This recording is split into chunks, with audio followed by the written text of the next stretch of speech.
Alexander Chamber of Commerce. Pleased to have you. My name is John Long. I'm President and CEO of the Alexander Chamber. And we've been really excited about our academy last year and of course this year. So we certainly want to thank Aronson LLC as our presenting sponsor. And you'll be hearing from them in a few minutes. And also we'd like to thank law firm from DC, Porzinelli, and BB&T Bank. There's several people here from BB&T. Thank you very much for being here. We really appreciate you talking to your clients, both associations and not-for-profit clients. Certainly, thank you very much, Ed, and you'll be introduced for some comments a few minutes from now, and we'd really like to thank the Helicopter Association for allowing us to be here today. It's just a terrific location. Our next Nonprofit Association Leadership Academy will be Wednesday, May 20th, and the topic will be fraud. And that's not frogs, that's fraud, F-R-A-U-D, and so that's going to be ribbit. No, that's going to be quite an interesting discussion, and hopefully following this up, you will find both the program we had last month that went really well, and high expectations for this month and next month. So again, that's May 20th.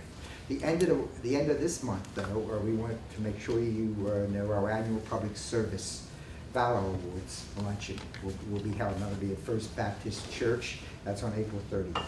And so if you just check your calendars or check the Chamber website, AlexChamber.com, we would really appreciate that. So it's my privilege to introduce Rob Eby, partner of Aronson, and obviously Aronson's our presenting sponsor. So Rob will be pleased to start the program. Rob? Oh, okay, thanks. Well, it's great to be here today. My name is Rob Eby. I'm one of the partners at Aronson, in charge of our nonprofit practice. Mr. Stevens will introduce in a moment, is one of my partners there. We service about 250 nonprofit associations in the Washington metropolitan area. And it's a privilege to be here and to work with the Chamber, and we thank you very much. We also would like to thank you very much for hosting this event. What a wonderful facility. Thank you. And part of what Ed will be sharing is sort of the testimony of how they got to this point. So I'm excited to hear that. Let me tell you a little bit about Ed. He is the Chief Operating Officer. He joined the Helicopter Association in the mid-'80s and managed the HAI information system, and has worked his way up through the ranks of true success stories, known as a hard worker and an effective thinker, and has worked well with his staff and has received very high recommendations from his staff. And so today it's our privilege to have him. He's going to be sharing. He'll share first. Also on the panel is Christopher Campagna, President.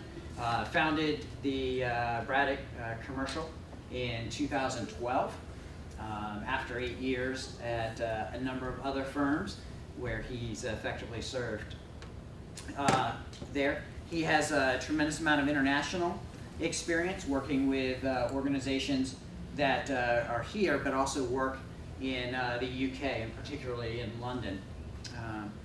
What we've seen in our practice is a lot of these organizations that have a U.S. flavor are looking to expand internationally, and so it's a valuable service.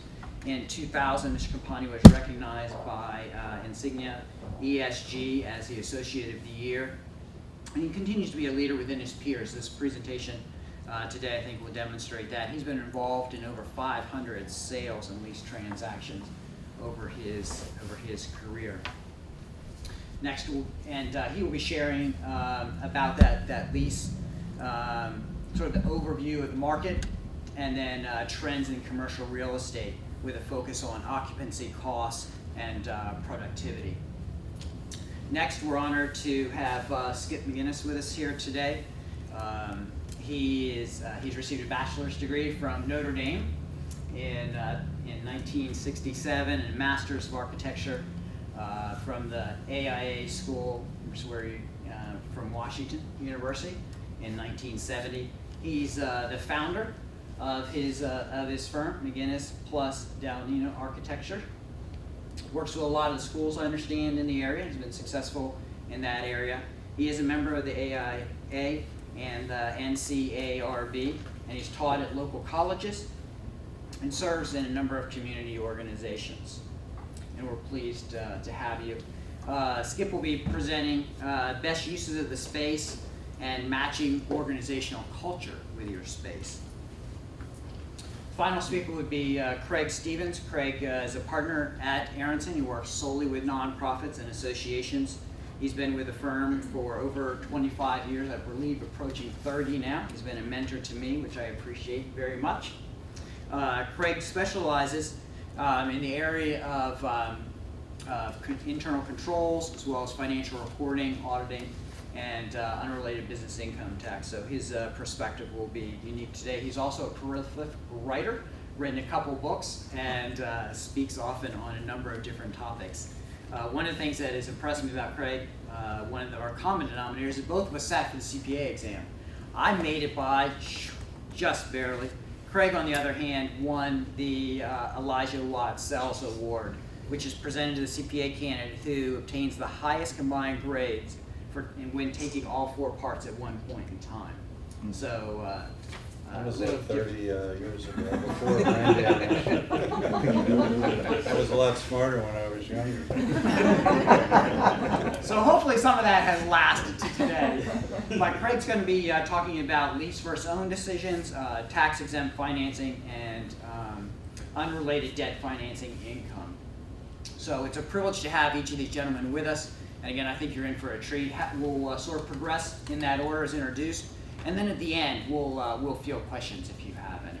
So let me ask you to go ahead and start, and thank you very much. Okay, thanks a lot. Ed DeCampley, welcome everyone. We're really proud of our new building here. We've been here about 2 years, although we've been in the city of Alexandria since about 1986. We originally were in an office building downtown on Vermont Avenue, and we were leasing that building at the time, and the Alexandria, the Metro, had gone in just a few years earlier, so that gives us easy access to downtown. As a trade association, we do a lot of lobbying on Capitol Hill. We're in those the Rayburn office building all the time, and talking to the staffers and the congressmen and the senators on issues relating to the helicopter industry. We work with the FAA a lot on rules and regulations. We work with the NTSB a lot on safety in the helicopter industry. So we needed easy access to downtown. What Alexandria offered us was we could buy a building and our mortgage was less than the rent we were paying downtown. So what that has done for the association, we bought the building in '86, and then by '94 we outgrew the building, and we had a lot of equity, which we wouldn't have had we continued leasing. So we were able to buy a building over on Prince Street, and then a couple of years ago we realized that we were outgrowing that building as well, and this building became available, and it was a lot more space than we needed, but we were able to get a good deal on it, and we bought it. So now we're leasing out the first floor retail and the second floor office space, and what that's going to do for us is once we get the space leased out, that's going to supplement our income. It's going to be about 15% of our income, so it's going to diversify our income, so we're not solely reliant on the helicopter industry and our trade show for income. And it's going to be an additional revenue source too. So we're actually, once we get the space leased, we're going to be able to grow member services and hire more people and do more things for the helicopter industry. So we're real happy to be here in Alexandria. The process is interesting. All of these people here are just so very important, including bankers. Thank you, BB&T, for loaning us the money to make this possible. But you know, certainly it started with finding the space. We were actually looking for a couple of years before we actually made this deal, and we couldn't have done it without our real estate attorney and certainly our realtor. And then once we got the space, it was empty, and we needed the services of an architecture firm to help design the space, and a contractor to help build it out. And I don't know who I would say is the most important. I mean, it's a partnership, and all of those pieces are probably equally important. You can't do it without all of them. And so you know, I think this is going to be a great presentation, certainly for anybody who's looking to get their own office space. A few things about the Helicopter Association. One thing that we do is we put on an annual trade show once a year. We call it Heli Expo, and we just finished in Orlando, and we had about 1 million square feet, 800 exhibiting companies. We had 20,000 people in attendance. We like to say 20,000 of my closest friends come to our helicopter show every year. And on the show floor, about $3 billion worth of business was done. The helicopters range from $300,000 up to $30 million for an aircraft, and it's all the aircraft and the parts and supplies and the engines and the avionics and everything that goes with them. And what we do is we just track the show dailies at the show, and we count up, you know, how many of each different manufacturer aircraft was sold and multiply it times the dollar amount. And just one company bought 200 aircraft in one $600 million deal. It was announced on our show floor. Yeah, it was pretty amazing. So that's just a little bit about us and the process we went through. We're thrilled to be here. We absolutely love Alexandria. We did have our realtor take us around when we were looking at this, when we were looking for space, and we went to Crystal City, we went to Boston, and we did, you know, Fairfax, and we looked around, and we decided Alexandria was home for us. It just, you know, the convenience, all the great restaurants, the access to the metro, and the airport, and it's just a great town, and we're real happy that we were able to stay here. So with that, I'm going to turn it over to the professionals, and but I'm happy to answer any questions that anybody has throughout the afternoon. So thank you. That means it's me. Well, good afternoon, everybody. I see a lot of friendly faces. Hope to make this interactive. The purpose of sort of the presentation that I've put together is more to provide talking points for us to sort of go back and forth on. So please stop, add, question, whatever you like as we go. There you go. Started my life in the real estate business as a real estate appraiser, and when people would find out, they'd say, "Well, what's my house worth? Give me some money and I'll tell you what's not," you know. And so today, when people find out you're a commercial leasing agent, well, what are rental rates? That's usually the first question. So, average rental rates and vacancy. And can you see it okay? I'll make that out. I don't know if I can broaden it any. But if not, this is not church. You can come down in front. I'm not going to throw water on anybody. There's no snake handling going on. Come on, just right down in front if you want. So the big headline rates. I mean, so these are the big headlines, right? I mean, in our business, and just like yours and anybody else's, you can drill down on things and you can parse numbers. But the real big issues are, you know, vacancy.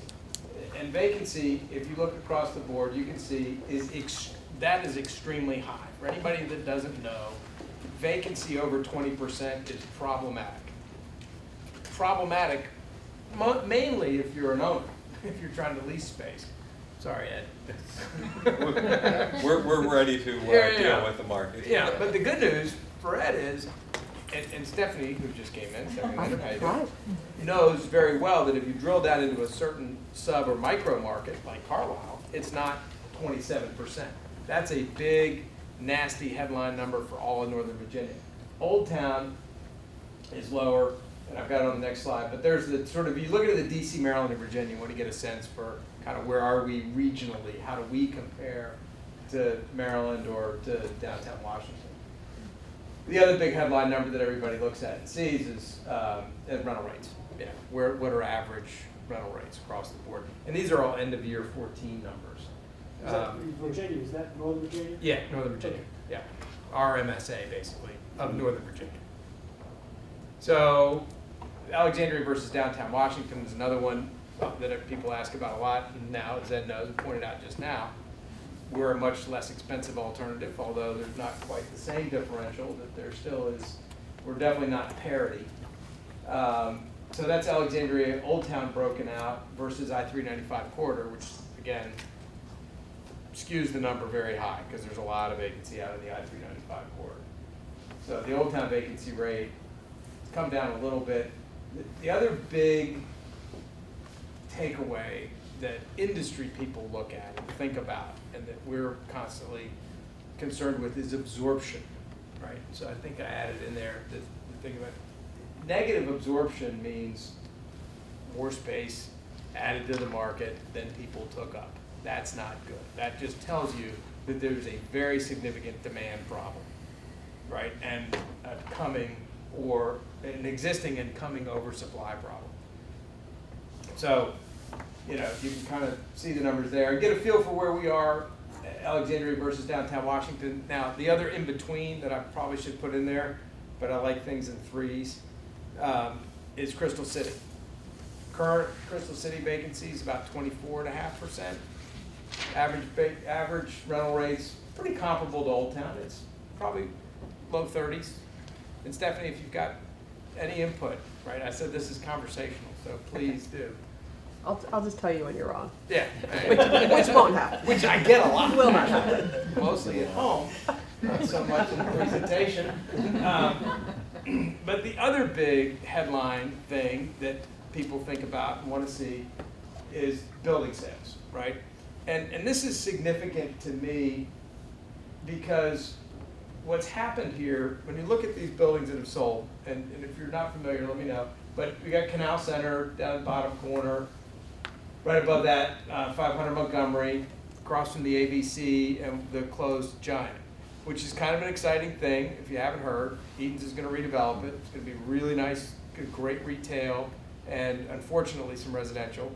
I say unfortunately because I like office space, and I think that'd be a great place for some more office space. But they say the economic model today doesn't work for office, so they're going to do residential with, is it like 60,000 square feet of retail? I mean, it's good, significant. But it'll be a nice thing for that corner and that part of town for sure. So 500 Montgomery, 1199 North Fairfax, the northernmost building on Fairfax Street overlooking what was the coal pile.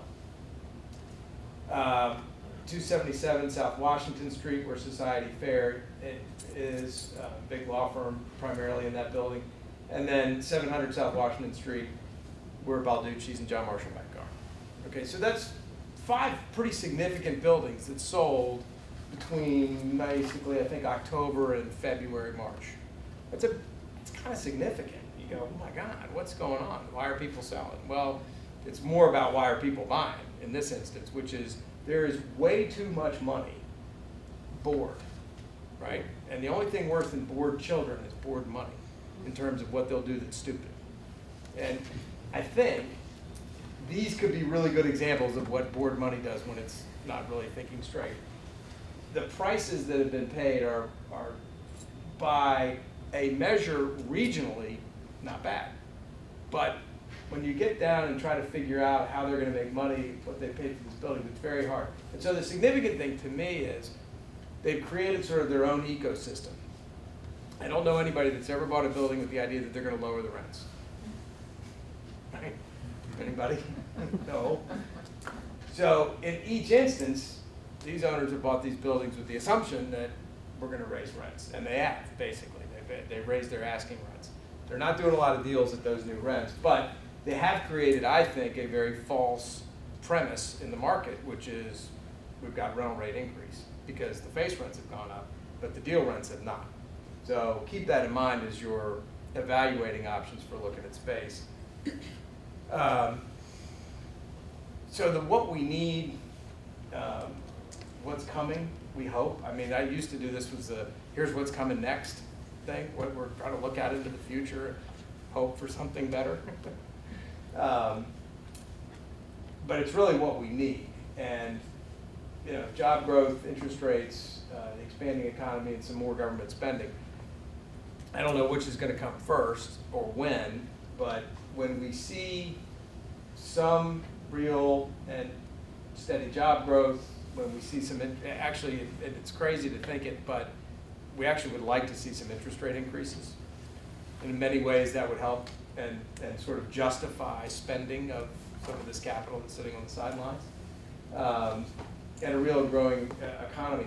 Did anybody see the article yesterday in the Washington Post about the declining population? It was incredible. I couldn't believe what I read. I had to read it like 3 times. For the first time, did I get this correct, since 1930, there was negative population growth in Fairfax County. I mean, that's like, hold on. I had to stop and think about that a minute ago. That's an amazing thing. They reported, and I have the graph on here if I can figure out how to get it to show on the screen. I'll show it to you. 800 and some odd people, a decline in the population in Alexandria, which again is a sort of phenomenal thing to think was actually happening, particularly when you look around and you see so many apartments and multifamily buildings being built. You go, oh crap. I'm glad I'm not in that business today. So the other 2 things that come into play as people are looking at space and what are we doing in our office, what matters, right? So what matters to tenants more than anything else usually is cost, occupancy cost, location, available workforce, amenities. I mean, that's something I think you guys here nailed all the way around, right? I mean, you get A's on all 4 measures of those issues. What matters to landlords, which if you're a tenant and you are out there in the marketplace and you're looking at lease space, you better understand what matters to them, because if you don't, you're just going to either get taken advantage of or you're going to get very frustrated. And that's where real estate professionals can help you, obviously, is understanding what matters to landlords and how they're evaluating your deals. And I'm going through this really quickly because we got so much more to hear from. But if anybody wants to back up, go to something else, let me know. Or, as always, as I said to Karen when I came in, I've gone from Mac to open source. So if anybody wants any of this, just ping me an email and I'll send it to you. So what drives our commercial real estate market, and what will be the thing that does actually affect pricing other than just trading buildings, is job growth, which leads to absorption and eventually to construction. And in our business, the 2 words, absorption and construction, are supply and demand, and they play each other pretty well. How many cranes are up right now in the city of Alexandria building an office building? Anybody? 1, right? And One really important one. One really important one. And guess what? It's fully leased, so it doesn't even really count. I mean, good. It's gone. There's an empty floor of retail. Right, but so we don't have a lot of, going back for 1 second, we don't have a lot of supply coming. If we can get a little bit of demand coming, think about that in your own minds. If you're evaluating, somebody's going to be evaluating real estate needs in the next 2 to 3 years, there could be a shift coming back towards the landlord's favor, which I know Ed's glad to hear.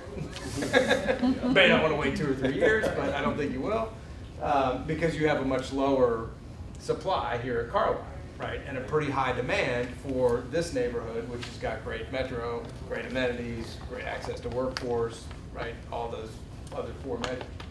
So what's really interesting and sort of the trends of office, because when you get through all the numbers can just always be doom and gloom. I mean, I just don't know how to do it other than I'll end up sort of going, oh my gosh, why can somebody show me to the roof? When you start looking at, the numbers and the huge vacancy, but what's fun about the business to me gets to what Skip's going to talk about, which is really the interesting thing to me in commercial real estate in the 30 years that I've been doing this, and I did start when I was 12, is this new way we're looking at and using office space. And I think this is a good example. I think you all took a lot of this into account. And that now the discussion about productivity out of your office space is becoming so much more important and meaningful. Like, it really means something now. It never did before. It's how many offices do we need? How many FTEs do we have? What's the average office size? And corporate America, since my first days, and I'm sure even long before that, have been trying to figure out how to shrink office sizes, you know, to satisfy professionals. Like, how small can I make the partner's office in this law firm and not lose the partner? Sorry, that's probably true, right, Lonnie? Lonnie's got a big office, by the way. No, I actually don't. Because he's a really important partner. No, right? You don't anymore. And I just, for my own a little perspective in my own world, when I started in commercial real estate, I worked in an office downtown, bullpen, perimeter offices. And your whole goal in life was to work from the bullpen to the perimeter, right? To get from here to the window. That was it. That's what you wanted to do. Become a big shot and be on the window. And today, I have a corner in our office that's mostly open space, and I belong to WeWork, and I belong to Cove, and I belong to Uber Office. And I office at WeWork or Cove almost more, and I can see the trend will be more than I office out of my own building. And I go in there and I see enterprise users, corporate users sitting in WeWork. Like, there'll be 10 people from whatever company. It's pretty amazing. So that's, to me, one of the really exciting things about our business and our industry right now. It's a little scary too, because mind you, if everybody in this room, their company did what GSA or Accenture's done, right, there would be, there's a lot less office space to be leased. And so for big enterprise, big users, owners of those 5 buildings, there is a little bit of scariness and a thing they don't really want to recognize, which is if companies like mine, all of a sudden, if we've got 10 people, but we've really only got room enough for 4 of them at HQ. And other than that, you got to be out at your WeWork or Cove or whatever, the office sharing and your hoteling, or a client site. So that's another thing that's happened among Accenture's and big corporate users, and this is the last thing, I'll pass this off to what is really more interesting about all this. But they now have a system and an app on their phones. So if you work for whatever consultancy it is, and you're traveling to a different city, right? If they're not a WeWork member, which has got places all over the country now, you may be able to find space through this app in one of your clients' offices.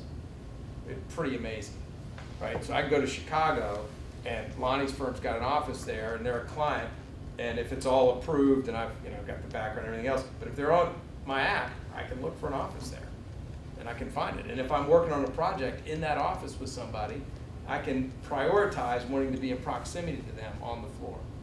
And it's an amazing sort of mashing together of how we use space. So that's kind of the hoteling concept. And then stand-up is, God bless America, I can't stand sitting down anymore. I mean, how many people have a stand-up at their office? Right? In Denmark, it is now the law that you have to offer a stand-up desk. And the guy from Herman Miller, like 2 weeks ago, said that there was it was less than 20% of their furniture orders were for anything that had stand-up to do with it. His prediction is in 5 years, it'll be the other way around. That 70 or 80% of their furniture will have to have some component or some stand-up capacity. So Why? Why? productivity. Because people are so much more productive when they're moving, when they're up and they're about and they're changing their profile. And I mean, I just, in the afternoons, I can't sit that long. I get, my body cramps up. I've never had trouble sleeping in my desk. It's not sleeping at your desk, honey, it's standing up at your desk. But I have mastered sleeping standing up. So I'm not missing my afternoon nap. I'm just standing up doing it. Karen. Chris, I know an attorney in DC who has a treadmill at Yeah. his desk. Yeah. And so when they moved their offices recently, he was given that option. And so he says maybe half the day he's walking on the treadmill doing his work. So he's getting physical fitness is a component as well. There's actually a piece of furniture that's offered as a treadmill desk. Mhm. I mean, it is a fascinating piece. There was a good piece I couldn't find to include in here about movement and productivity. So the last thing I'll say about this, what to me is very exciting and will segue nicely to Skip's professional orientation, is the important thing is knowing your DNA. right? And that is huge. And for us as real estate practitioners, the first thing we want to do when we take on an assignment is, and I'm not going to steal much of what you're going to say, but is build the team. You know, get the team in place, and really it's getting into what the culture of the business is. Because there is no longer one size fits all when it comes to real estate. One size absolutely misfits all, right? I mean, it just does not work. There is no cookie cutter anymore, which I think is a good thing. Hopefully, this last piece, this is so small you can't read it.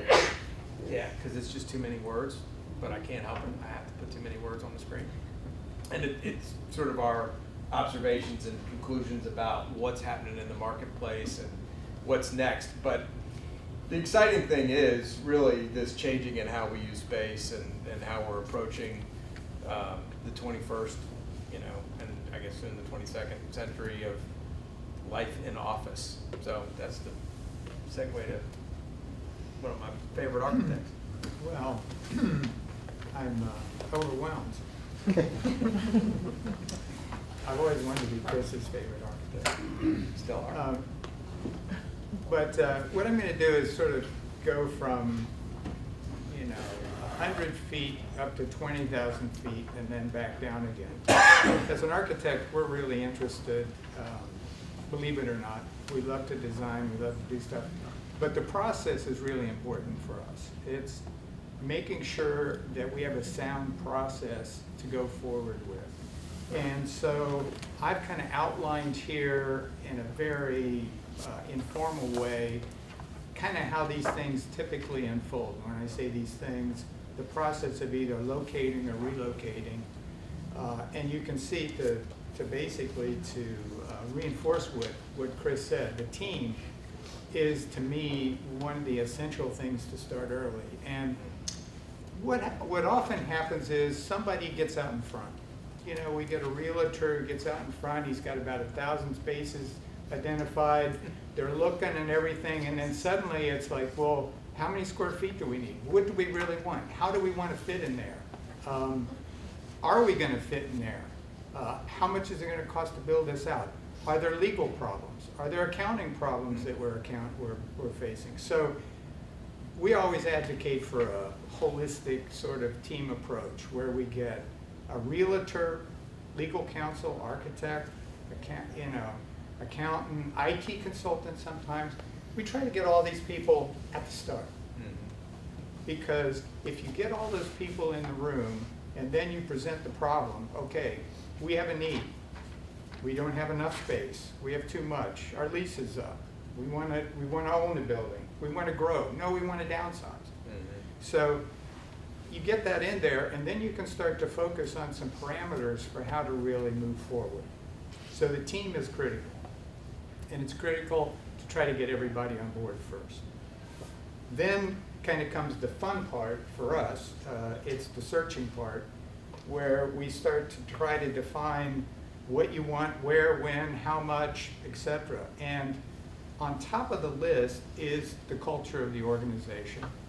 And what does that mean to an architect, very broadly? It means trying to match your strategic goals, essentially the direction of your organization, with how we're going to look for space and eventually plan it. So what are the factors? Are you an individual-oriented firm, or are you a collaborative firm? Do you do hoteling? Do you want to do hoteling? Do you do telecommuting? Is privacy an issue? Do you have people coming to the office a lot or not? Do you essentially go out from your office to other places? All those things are really important to really get a good, firm idea of how to look for space and what kind of space to find. And then we try to, as possible, think as broadly as we can at that level. I love strategic thinking myself. I mean, I'm an architect. I deal with details all day, so to me it's a relief to think at a different level and a broader level. So personally, I think that's a freeing and a very interesting pursuit and part of the planning process. Once we've got some answers to these things, and these are all issues that there's no right or wrong answer to. What might be right to one organization may not work for another. So we don't go in with a pattern in mind. We don't go in and say, we're going to put you all in landscape offices, we're going to have a few over here, we're going to do this, that, or the other thing. It just doesn't work that way. It works the other way around. We identify the real culture and needs and then start looking for how to fill that. Once you have an idea of that, you can come up with the numbers. So what are the numbers? The numbers typically involve creating a space program and a definition of requirements. So once we know what you want, we can convert those to square footages. We can say we want so many of these kinds of spaces, so many of these kinds of spaces, so many of these kinds of spaces, and we can begin to identify a square footage so that we come up with a number at the end to say, we need to find a 10,000 square foot space. So what is a 10,000 square foot space? It means different things depending on what kind of space you're talking about. So 10,000 square feet of usable space is the amount of space that's measured by the real estate industry that you can actually kind of use in your building. It sort of strips out a lot of the other things. What do you pay for? You pay for something bigger than that because there's core factor and other things that come in to make up your lease amount of space, the amount of space that you actually pay rent on. So you have to make sure that your understanding of what square footage means is firmly in your mind, because you might get off on the wrong track. You might say, I need 2,000 square feet. Well, if you rent 2,000 square feet, you might end up with 1,700 square feet to use, or 1,600 square feet to use, and that might be too little. Other things that you always have to think about are the future. It's nobody has a crystal ball, but the future is always important. Where strategically is your organization going? You may know where it is now, you may know where it'll be in a couple, 3 years, but it's looking out 5 and 10 years that's really going to help you when you identify a space. Do you need future expansion? Is the nature of your industry changing, your organization? What you're doing now, is that going to be the same thing you're going to be doing in 5 years? Are you actually strategically, as an organization, planning to go there? In other words, you're going to direct where you're going to go. That makes it easier for you to predict how many square feet and what your needs will be. I think one of the most important things about space and considering space is furniture. How furniture fits with your organizational concept and your culture. We mentioned stand-up desks, there are kneel-down chairs, there's roaming around space, there's hoteling, there's all kinds of ways for people to use a space, and furniture and equipment essentially expedite that. They facilitate it. And then of course there's the budget. And I think Chris has scared you enough about budget, so I'm not going to say anything.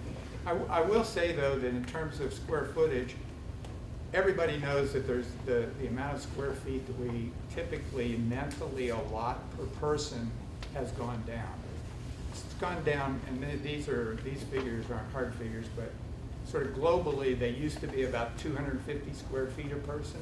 Now it's down to 150 square feet or less. So you can see that's a big reduction in thinking and how people are using spaces. Then you get into the question is, okay, our realtor showed us 4 wonderful spaces. They all have 10,000 square feet. Perfect for us. Does that mean they're all the same, equal? No. And so that's when an architect can enter and do what's called a space fit or a test fit. And a test fit is essentially a quick layout of the space based on the information in the program information they have to sort of show how you actually will get into that space. No two spaces are the same. Elevator cores are different, amount of window space is different, the geometry of the space could be crazy and different. And so to make an informed decision, you really need to have a test fit on the ones that are in the short list of your selection, so that you can see, oh, this one offers a lot more windowed area than that one, but this one has other problems. So it gives you something to really evaluate, so that at the time you do your final space plan, not everybody can't start to back up and say, oh my gosh, I wish we wouldn't have done that, because now we can't give everybody a window, and that was one of our primary objectives in this move, is to give everybody a window, or not a window, whatever. So test fits are very important. We take into consideration views, circulation, efficiency, building systems, and we can help you evaluate those factually. We can give you factual data about that. And then once you've selected a space, the fun thing starts, which is the real design, where we consider how finishes, heating and ventilating, lighting, acoustics, furniture and equipment, IT needs, etc., sort of weave into the program and create a real space, a real finish, and a real look for you. And of course, what we're always looking to do is to find ways to reinforce your corporate image, your corporate strategies, and your corporate culture.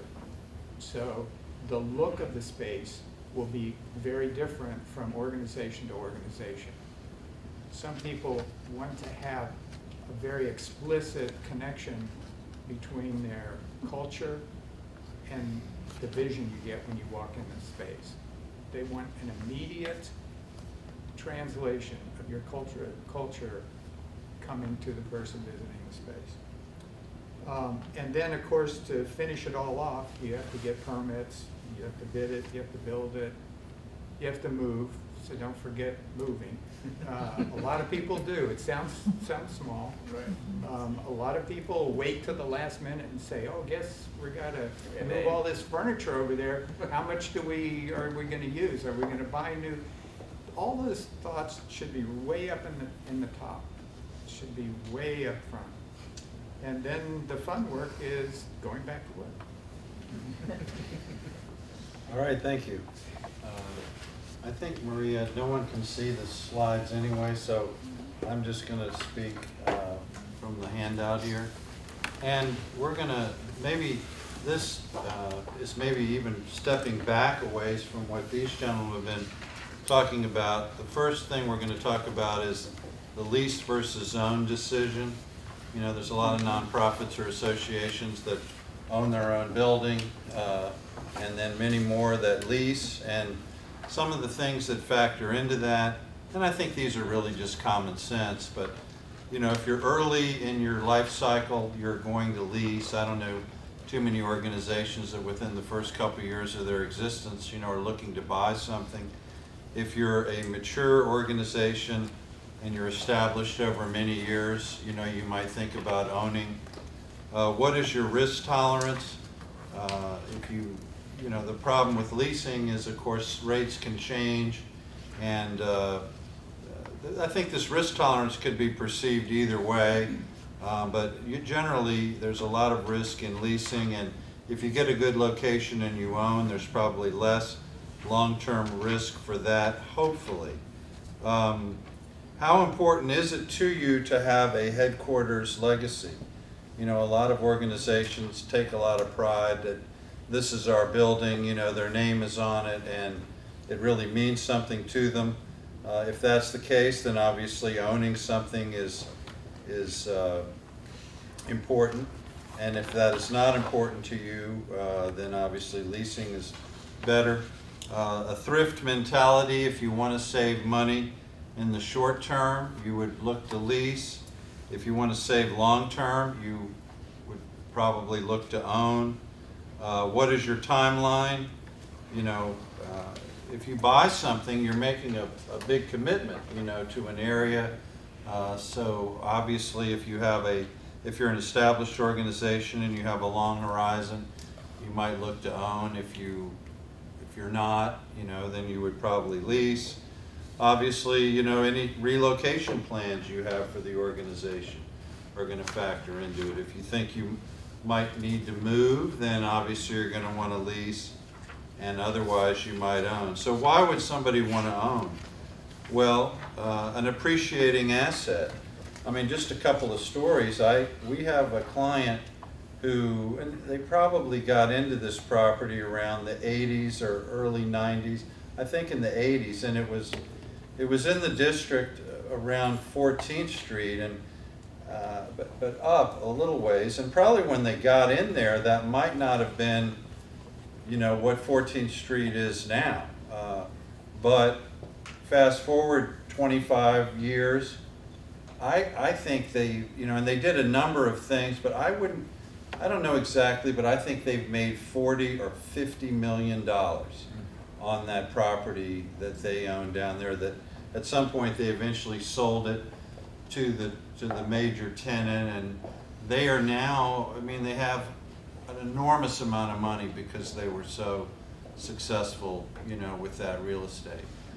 We have another client who is right in the heart of Tyson's Corner, that they bought this property back probably in the 70s, and what has happened to Tyson's Corner in the last 30 years, and what is going to happen to it. I mean, when I drive up 123 now through Vienna, there's a sign now that says, "Welcome to Tyson's Corner, the next great American city." And, almost regularly in the paper, you see stories about developers that are, they're going to buy these auto dealerships, or they're going to buy this and build, well, I think probably multifamily is probably the main thing for Tyson's Corner, because people will want to be near the metro, when they, of course, somebody commented, why are they going to build all these multifamily when, Population growth is you got population growth, but people will want to live by the metro. Yeah. So this organization is talking to people, and they'll probably make a similar amount of money on their building. Another ex-client, and it wasn't because of this or anything, they purchased down near the Verizon Center about 7 or 8 years ago, and at least when we were involved with them initially, that was not going well. Hard to lease any extra space they had. They probably overpaid. I would imagine if they're able to hang in there long enough, there's an enormous amount of activity in that area, so you would think they would probably come out. Other reasons to own: less exposure to market cycles, our headquarters, if that's important to you. Sometimes for like 501c3 organizations, it's a reason to have a fundraising campaign or a capital campaign around a building. Obviously universities have capital campaigns around buildings. People want to get their name on buildings and such. Potential for revenue from other tenants, greater control over operating expenses. The drawbacks, the initial capital investment can be very large. It's probably very rare that someone would buy a building that fits exactly, the square footage that they need to operate. So you're going to have excess square footage, which may take time to lease. Probably some self-funded construction costs, fewer geographic options, less flexibility. You heard Ed talk about they looked for 2 years before they decided where to go, whereas I don't think you'd look for 2 years, to try to lease something. And speaking of the architect, well, maybe they would, but some of these buildings, depending on what they are, like if they're sort of a historic building or something, they might not fit exactly, what a modern office is like. So that it might be a wonderful building, but that might present a challenge. And then, of course, additional operating responsibilities. I mean, if you own the building, I'm sure you have a management company, I presume, but you know, if something goes wrong, if the snow's not removed, if a tenant has a problem, you know, these are your problems, and they detract from you doing your core mission, which, say, is advancing the helicopter industry. Why would you lease? A wide range of properties and locations, no large cash outlays. You would lease the space that you need, and flexibility. And of course, the drawbacks of leasing are increasing rental rates. You have a lot less control over operating expenses and real estate taxes. The distraction of lease expirations. You know, when your space is, when your lease is running out, you know, it's a problem. I mean, you got all these things that you're talking about. Whereas if you own something, you know, you're there. And of course, you have no asset at the end of the lease. And one thing that is not mentioned here, but you talked about accounting. There are a lot of accounting issues surrounding leasing space, and some of them are people find themselves subject to that they didn't know.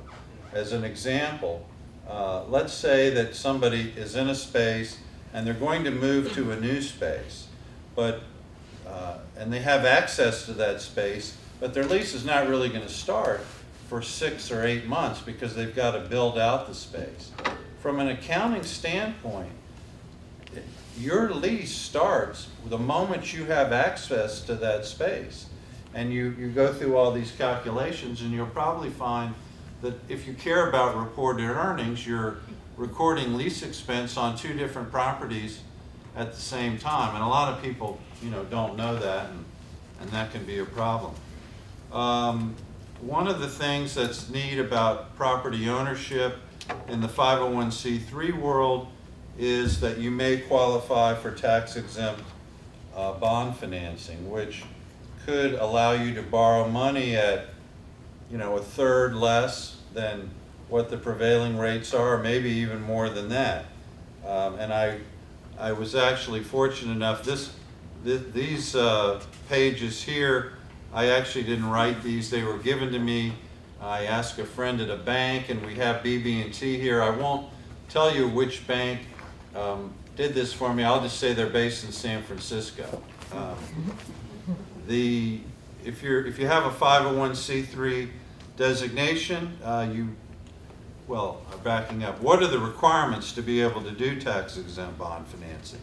And they're listed here. You have to be a 501c3. I presume you're a 501c6. Correct. So you would not presumably have that opportunity. At least 95% of the bond proceeds must be allocated for capital expenditures. The maturity of the bonds cannot exceed 120% of the average economic life of the assets financed. And you can read, you know, there's some fundraising limitations. If you get gifts from a fundraising campaign that are restricted to pledges related to bond finance facilities, you might have to pay down the bond finance debt.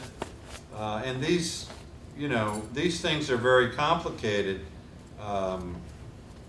If you think, well, one thing, you have to be of a certain size before this makes any sense to you, because these costs that you incur to do this are going to probably exceed $100,000.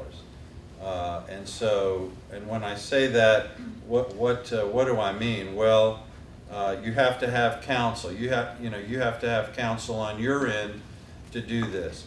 The Virginia Small Business Finance Authority, which would, in this case, be the entity that to the marketplace is sort of issuing the bonds, or whose auspices it is under, they're going to have their own counsel. The bank that's involved is going to have their counsel, and it can get complicated if part of your building is going to be used by nonprofits and part of it is going to not be used by nonprofits. You might have to split it into a taxable piece of the bond issue and a non-taxable piece. So it's, you know, it's complicated. You don't just kind of walk into this. You're going to incur some costs. And also we have, and again, this was given to me, the sample schedule for 501c3 bond financing I got from Michael Graff of McGuire Woods, who I think is actually if you go to like the City of Alexandria website, or they describe this, I think he must be the bond counsel for the authority that does this. So he's, I'll just add some color there. So you mentioned the BSBFA. The authority that actually does financings here in Alexandria is the Alexandria Industrial Development Authority. All right, We thank have one of our esteemed directors, Mr. Rich here, who sits on that authority. We run that out of economic development. And so Okay. they are the entity that does financings for a lot of the deals that you've seen around here, and Mike Graff is our bond counsel. So that's where you got that from. And All I right. think there's a number of chamber of past chairs. Correct. Mr. Mr. Palmieri, Right. Donald Simpson Sr. It's where we all go. Exactly. Thank you Where the for former It is- chairman's it's a go fun- to it's a fun retire. group. So you aspire to. Exactly. All are welcome. Well, and this I received from him was from something he had done in a presentation that tried to kind of lay out for somebody, you know, what are the steps that you would have to go through to do this, you know, in the city of Alexandria. And, you know, I don't know that we need, I don't want to just walk you through this, you can read it, but again, it's somewhat complicated and you're going to need very good counsel to guide you through this. You're also, of course, going to need a very good bank to work with on this. When I was in this business many years ago, you know, the issue would be somebody has to want to buy these bonds, right? So what comfort do they have that these bonds will be repaid? And I think certain very large nonprofit organizations that had been around for a long time actually got their own credit rating, so that their credit rating was sufficient to the marketplace, you know, that people would get these bonds. Now, but that's probably a very small percentage of the group that would do that. The vast, in the old days, up until I think just a few years ago, every one of these deals that I saw was the bonds were marketed to the marketplace, and the security that the prospective bondholders had was that a bank would issue a letter of credit, you know, on the issue, so that whoever bought the bonds would not look to the XYZ charity for repayment. They would be standing on the credit standing of the bank, you know, BB&T or whoever, and it would work like that. Now, from what I understand, most of these deals are direct issue deals where the bank actually holds the bonds in their own portfolio, or there's quite a few like that, I guess, because I think they would know better than I, but it has something to do with your capital allocation at a bank and how much capital you have to have for certain things. And I think the letters of credit required the same amount as the bonds, and so I guess it was easier for the banks to just hold the bonds. One other thing about this is there could be some tax ramifications to someone that owns their own building. There's a concept out there called unrelated debt financed income. You know, not-for-profits, 501c3s or 501c6s, as a general matter, are exempt from federal and probably state income tax, but to the extent they do an unrelated trade or business, which is defined in the code, they potentially do have to pay income taxes on that activity. And for most associations, it's like advertising is probably the main one. Some of them actually maybe run a business, or, and you probably run into this too, debt financed income. So if you, and this is again a very complicated area of the tax code, but if you own any property held to produce income and with respect to which there is an acquisition indebtedness at any time during the year, you might find yourself subject to unrelated business income tax. And there's some formulas you go through to figure out the percentage of debt financing to the basis of the building and so forth and so on. But of course, where it might really come into play is if you sold the building and had a big capital gain. You know, you might find you have to share some of that with Uncle Sam. I mean, for groups that have been in their building long enough, the strategy is usually to pay off the debt, wait a year and a day or something like that, so you're not debt financed anymore, and then sell it. Or a nonprofit that invests in a partnership or LLC interest that has debt financing within the property would probably find themselves subject to unrelated income tax as well. There's certain exceptions. As with anything, there's exceptions and then exceptions to the exceptions. Some of the exceptions, if the building is entirely used for exempt purposes, you would probably be exempt from these rules. And you can read the other things that would, you know, exempt you. But I think what often happens is, you know, you buy a building, you can't, and you have excess space, you can't guarantee, you know, you want to rent the space, you can't guarantee that it's going to be a nonprofit, a 501c3 that's going to move in there, you know. So a lot of times these rules would come into play. Gentlemen, let me thank you very much for your time and the time that you put in to prepare. Skip, I really appreciate this. I thought that was excellent.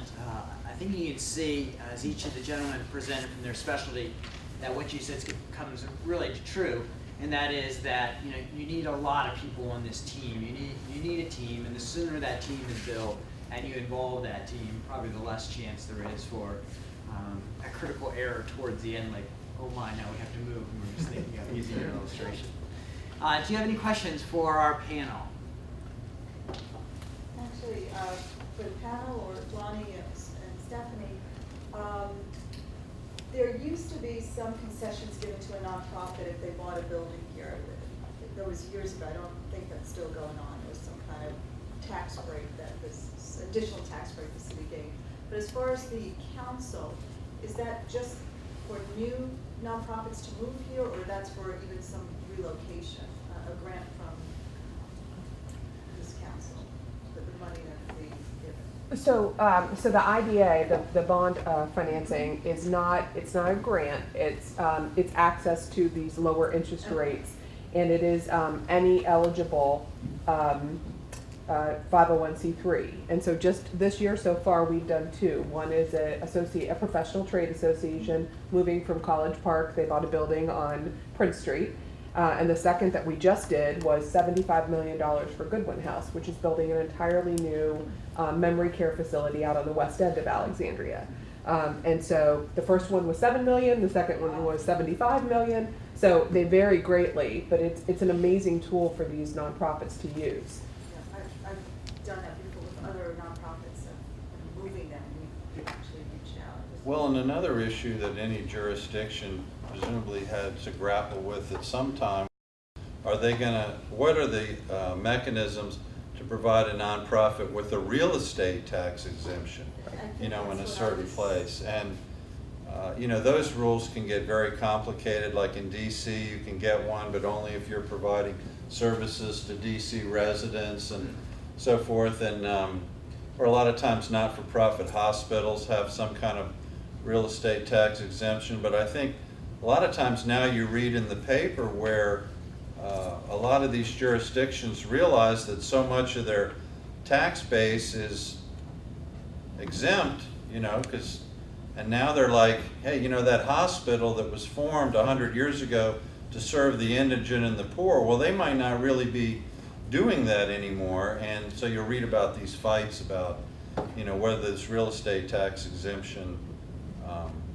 should exist. The city's policy is that they do not grant real estate tax exemptions. The only way you qualify is if you are identified in the state charter as an eligible entity. So that's churches, a few very, very high-level national nonprofits, or federally funded agencies.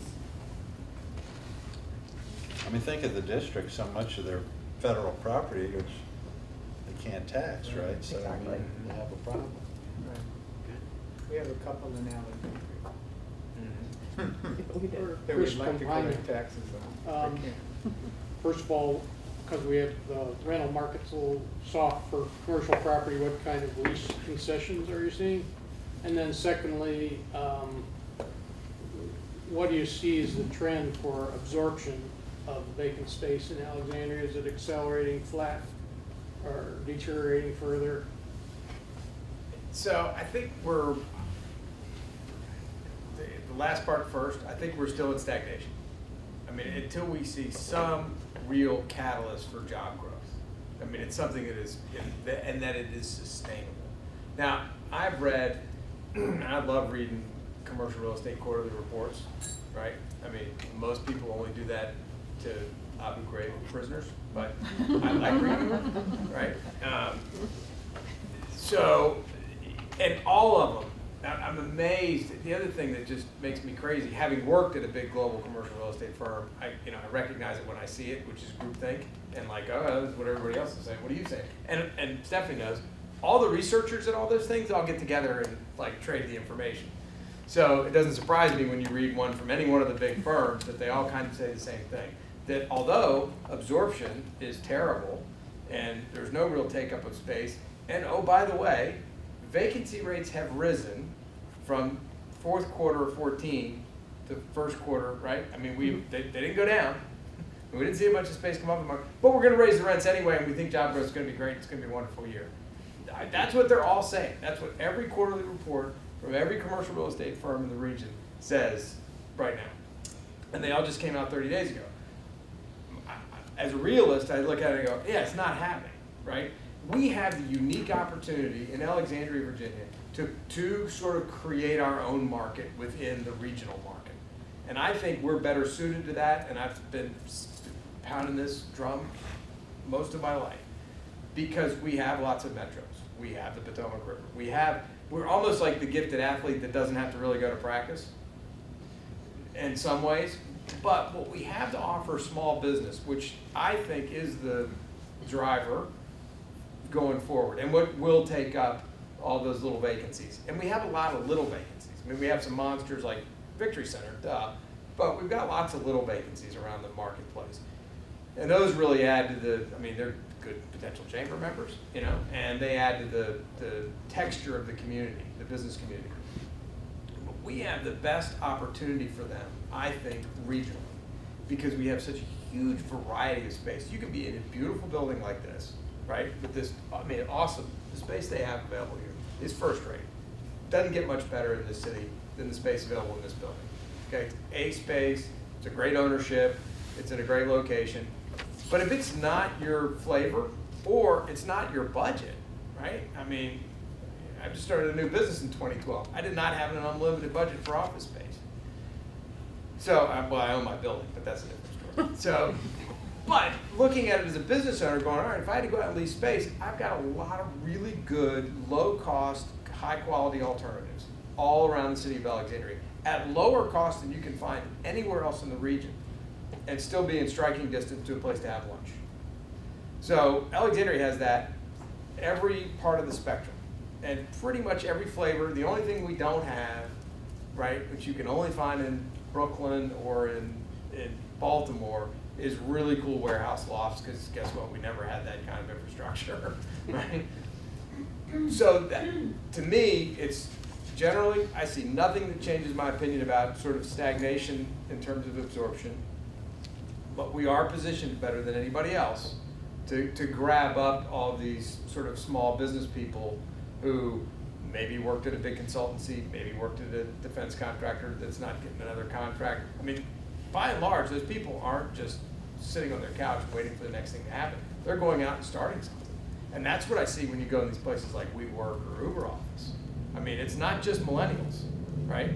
There's a lot of people, a lot of age different groups. I mean, it's a wonderful melting pot of entrepreneurs. And collaborating, right? So if I can just, 1 second. So I go in there to the Uber office in Chinatown, which is where I go. I use that one. And I had this presentation and another one I was working on. And I needed somebody to help me with the graphic design part of it, right? Because believe it or not, that's not my forte. So I look up and there's a graphic design person in the WeWork space, because they got a thing that looks like a Facebook page for members, and you can see who the other members are and whether they're working in there that day. So there's 3 of them, and I ping on one, and the guy's like, yeah, I'm over in this corner by the cafe thing, so I'll meet you at the cafe. So we go over there, and I show him what I'm trying to do. He's like, yeah, that's no problem. Gives me a price. I have it for you tomorrow afternoon at 2. Like, that's incredible. That's amazing. But that's part of the new economy that is an element of the revolution. And the first part of the question was? Concessions. Concessions. So there's 5 buildings that sold. I'm working on deals in 3 of them right now. They are obstinate about their face rent. They're obstinate about, and the fact that, look, you bought the building and you raised the rent.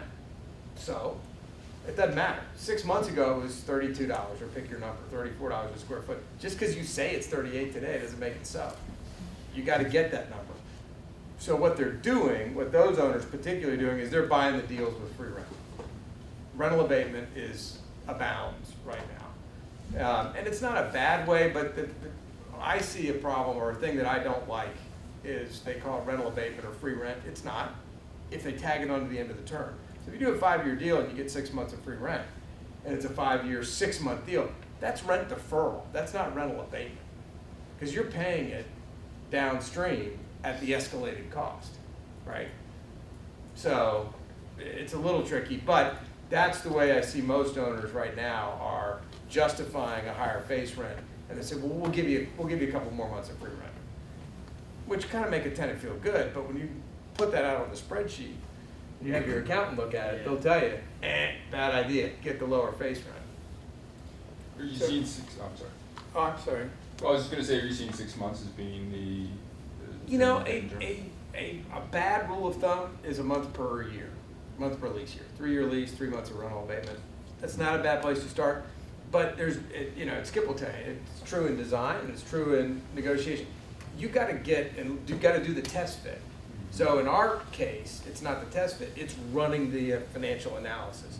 Because when you're down to the 3 options and you've got your test fit and your rentable number and usable number are different, because core factor in every building is not the same. You got to factor that in.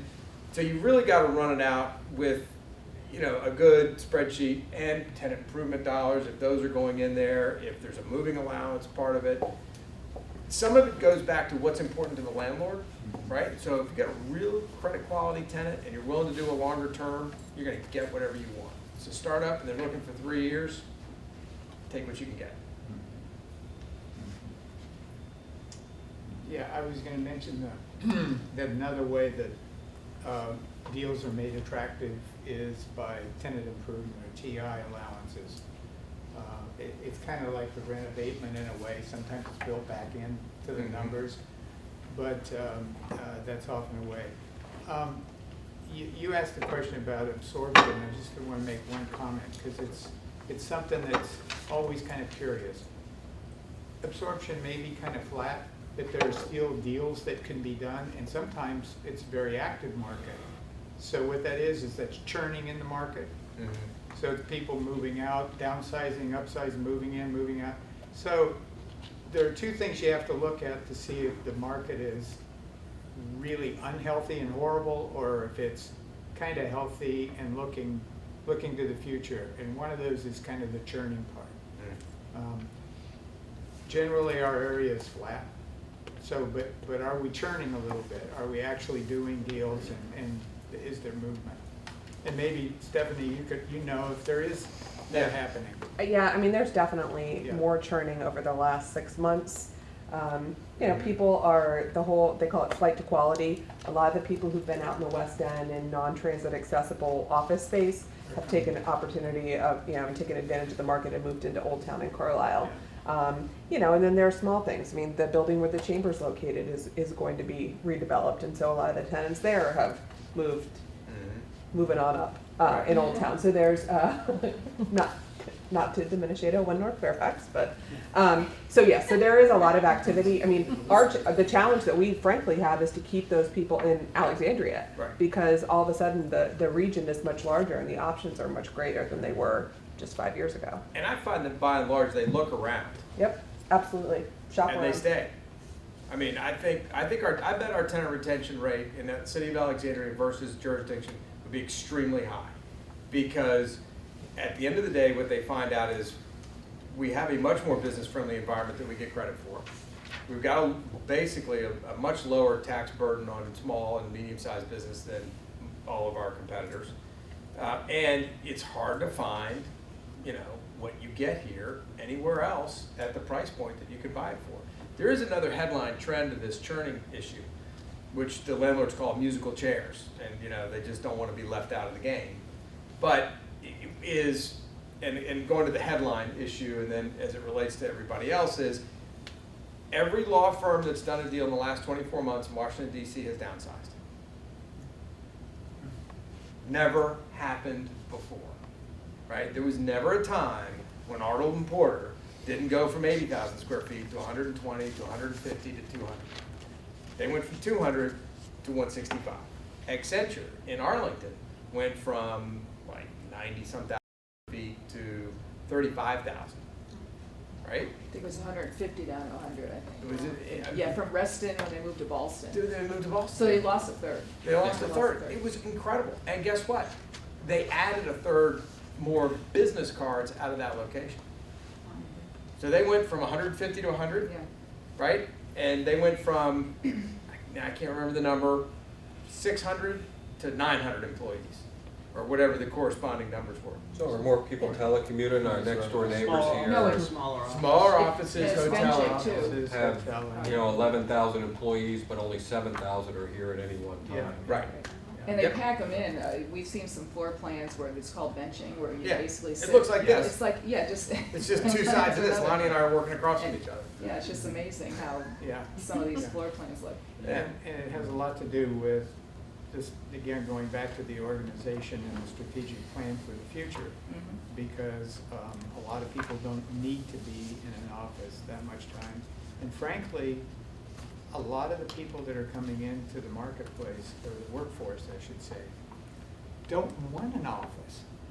I mean, you can't give it to them. They don't want it. I want a comfortable chair over there, and I want to be able to move over here when I'm bored from there. Right. And I want to be able to go over to Starbucks, hang out. I want to be able to do this, that, and the other thing. Yeah. And so, you know, those things really play a deep role into how that translates down to square footage. Yeah. Our people are more concerned about having the treadmill desk. That's what we have at our firm, a treadmill desk or the standing options than they do an office space. It's Yeah. exactly right. That's what they're looking for. One, just for a second time, Yeah. one final question here. I think. Yep, well, I'm Okay. gonna tack on two then. With the churning / the stagnation, I mean, what do you see as a fair rate of increase annually for rent? And then my second question is just the split between retail and office space. You go through Old Town and you see these second floor office buildings, and they're all available. I'm just kind of curious as to what observations surround that area. Well, I don't know anything about retail. I'll be the first to admit. I mean, love is retail. it, I guess it's been accredited in the past towards that all being retail space and just Yeah. getting population that's not Yeah. huge. But at the same time, it seems like it'd be a great Uber opportunity. Absolutely. Yeah, we need one of those in a big facility, although we've got two good ones. I mean, Connect 113 and Cove, which are right around the corner from one another, but they're both great office sharing. And I use the one on King Street, right there. Man, my office is not that far away, just at the north end of town. But I go to lunch or I'm right in that area, or I'm meeting a client or two, and I go up to the Cove and I have my whole life right here. This is it. Don't steal it from me, please. Right? Because if that goes, I leave. Right? That's it. I'm done. I'm not ever coming back. If this thing gets stolen, going to Costa Rica, you'll never see me again. So I'll hit it. I go down there for a couple hours at lunchtime or whenever. Rental rates, I mean, there's no justification for raising rents. That's the thing. I mean, you hear like 3% is Yeah. acceptable. I mean, is that something just to say? So well, built friendly? into most Pretty leased, customary. All right. yeah, And that's built into you know, and that's a relatively new phenomenon. That was not true when I started in commercial real estate, and it is not universally true in every market around the world or the country. But the fixed annual escalation has become part of the structure of every deal in this market. For years, it was CPI, right? CPI was so hard to calculate, and there was arguments about it, and lawsuits, and so slowly but surely, landlords like ran from CPI, and it was negative. What do you do when it goes down? You make a downward rent adjustment? No, you have a minimum 3%. Right, you got a minimum built in, Yeah. so it was a horrible thing. In the UK, by example, one of the things that was eye-opening when I went there is, so every 5 years there's a rent review, right? It's never downward. But the whole job of the chartered surveyor or leasing agent over there is to fight the upward rent review every 5 years. And, constantly fighting that battle. The other thing that's amazing there is, and it would be nice here if this would happen, is the tenant pays the bill. They hire us to represent them.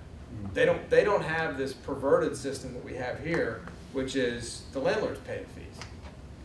It makes tenants wonder, like, who are you representing? You're not getting paid by me, although we are. So what I always tell people is, remember, your broker, the landlord's writing the check. The wonderful thing is, you don't have to actually, if you're the tenant, write a check for the services you get. The landlord's gonna write it, you're financing it through your rent. Whether you use us or not, it's getting financed through your rent. So you're paying for the service of the expertise of a real estate broker, whether or not you use one. And which I always, why wouldn't you? It's cash flow zero. The landlord basically finances it for you, and you get all the expertise to level the playing field with them. Why wouldn't you do that? But some people don't. They like to go direct to the landlords, and landlords love it when they go direct. Helps. Do they not? Not a little. Well, gentlemen, let me thank you very